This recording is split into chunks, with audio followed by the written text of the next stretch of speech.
Mr. Davies' dose of science. If this is your first time learning with us, welcome. If not, welcome back. Hello, everyone. It's Mr. Davies. Hope you're all doing well and you're feeling healthy. Before we go any farther, don't forget, click like and click subscribe if you haven't already. That'll help the channel and it'll help you out because you'll always know when a new video is posted. This week in science, we're talking about Earth's place in the universe. And this week, we're going to focus on the inner rocky planets, which are called the terrestrial planets. You will still have your daily videos on YouTube, so make sure you subscribe. If you haven't already, do it now. And you're going to have two assignments, which I will show you in Canvas. The first one will have all your resources in it, and I'll be asking you to create a fact list or a foldable. And the second one will be a quiz to make sure that you've been doing your work throughout the week. I am hoping to go through a little introduction in this video, so let's get started. And your resources for this week and next week will be located in the Earth's Structure and Our Place in the Universe module. This week we'll be looking at the top half of that module, and all of your resources are embedded in your first assignment. So let's go straight to the assignment tab.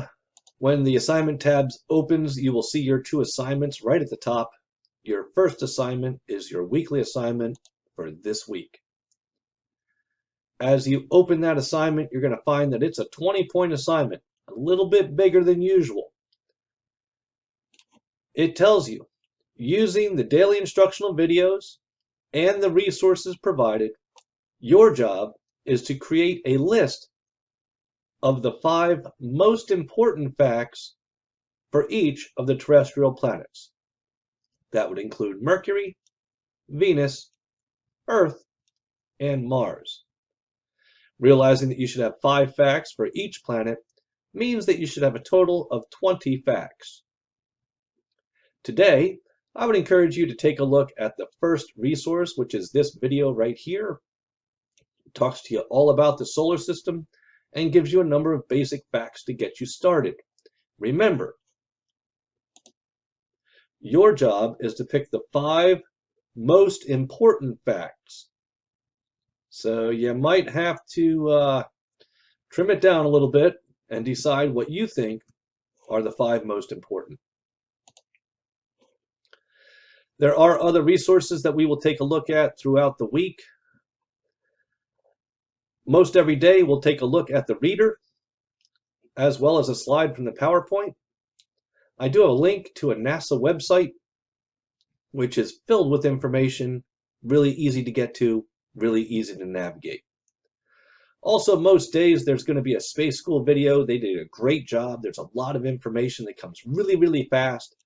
Today, since we're just getting started, please take the 15 minutes and play or view the sun video, the space school video about the sun.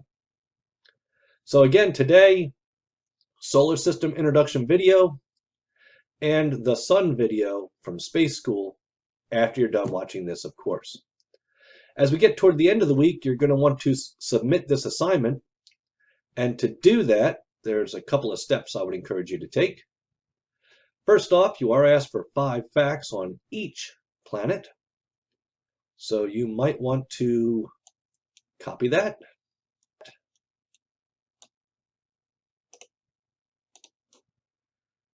And after you click submit, when that text box opens up, you can just paste it in there and start adding your facts that way. Either way, when you have all 20, go ahead and click submit. That'll take care of your first assignment this week. Make sure you go back to that assignment tab because there is another assignment. That second assignment is the terrestrial planet quiz. There are 15 questions. Take a look at the statement provided and match that with the planet it belongs to. As I've been doing in previous weeks, you do have 3 tries. So if you mess up the first time, go back, look at the materials, come back and do a better job the second time around. Right, those are your 2 assignments for this week. Your weekly assignment filled with resources, and please respond with a 20-fact list. If you would prefer to do it as a foldable and send a picture, that is totally acceptable. Don't forget to finish the terrestrial planet quiz by the end of the week. This particular presentation was created by Mr. Rich Cooper, who at the time was a senior analyst for NASA. This was made for the Henry Ferguson Elementary School Math and Science Night back in 2002. And I would like to offer my thanks to Mr. Cooper for his work on this project, and I hope he's doing well at this point in time. This is entitled A Journey in Your Neighborhood, and it's been adapted for Central Dauphin East Middle School in Harrisburg, Pennsylvania. The first thing you need to realize is that you are indeed part of the universe.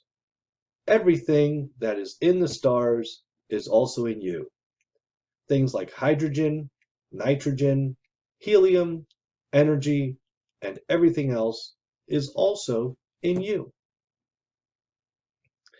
If we think about our address in a cosmic way, we might start with what we already know, such as Central Dauphin East Middle School, which is in Harrisburg, Pennsylvania, which is in North America, which is on the planet Earth, which is part of our solar system or our star system. Our solar system is part of the Orion Spiral Arm, which is in the Milky Way galaxy. Our Milky Way galaxy is part of a local group of galaxies, which is part of the Virgo supercluster of galaxies, which we know is part of the observable universe, but there's something beyond that, which would be the entire universe. When we think about our neighborhood, that is essentially our solar system or our star system. Now, this picture is not to scale, and it was certainly created by a collection of other photos, but it gives you an idea of the planets within our solar system and perhaps some comparisons with their sizes. In the center of it all is our star. We call it the sun, but you should realize it's a star.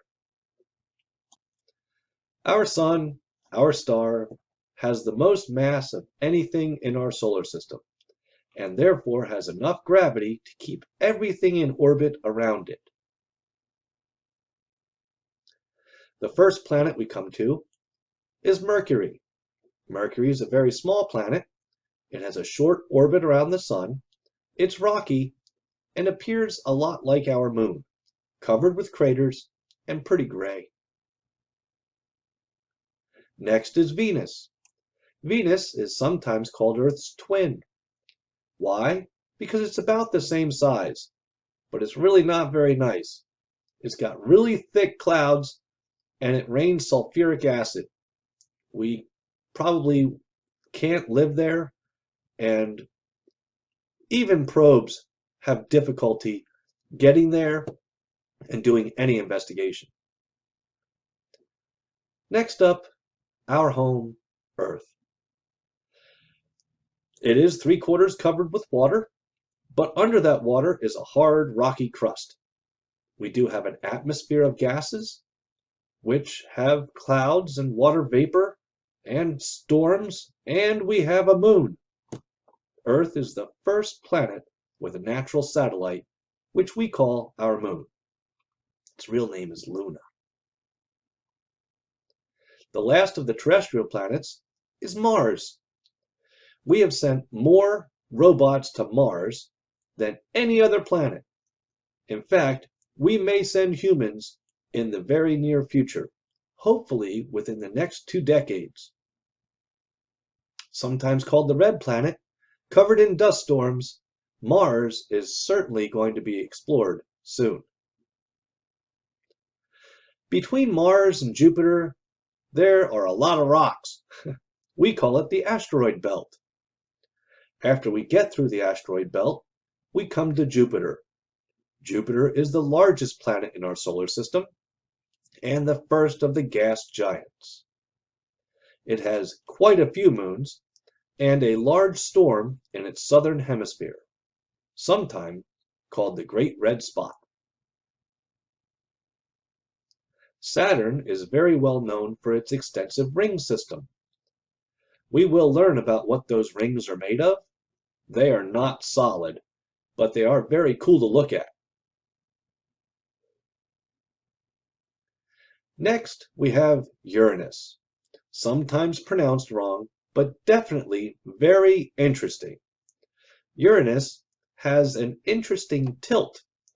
It's sort of cranked over on its side and rolling through space. More on that next week. The last actual planet is Neptune.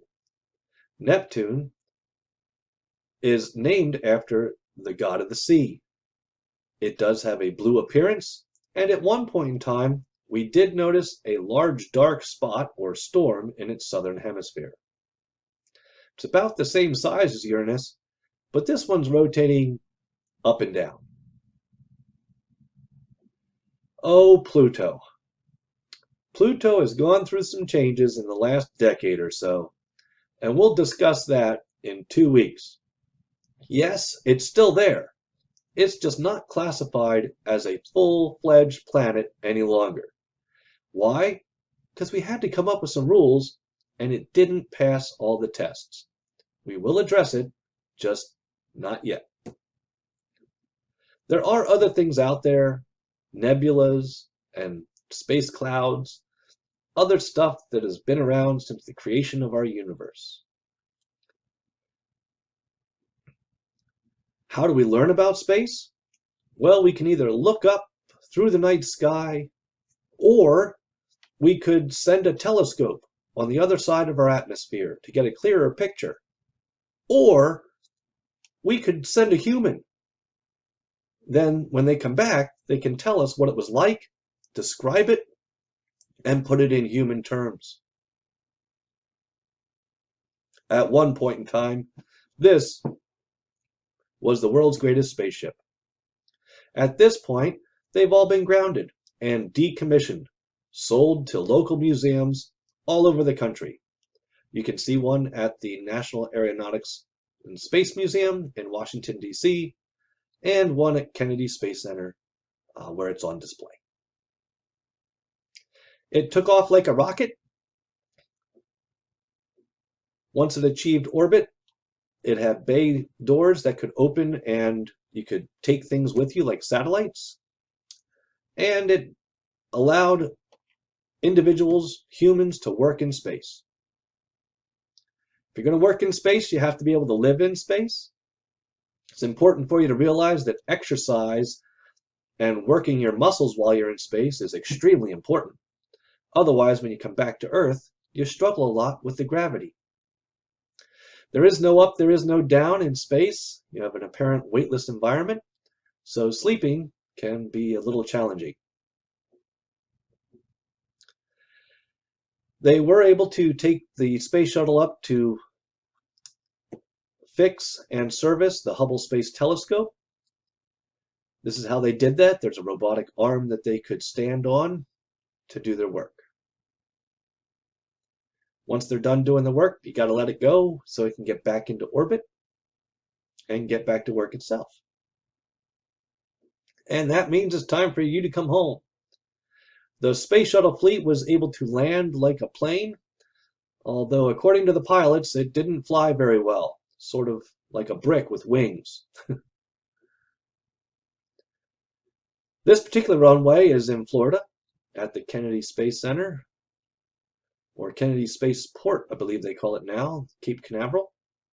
This particular runway is 1 mile long, very smooth. This brings me to my point. We realize that the next person to step on the moon is currently alive. In fact, it'll probably happen in the year 2030, about 10 years from now. And whoever goes will most likely be in their mid to early 20s. So whoever that is probably in middle school somewhere in America right now. Is it you?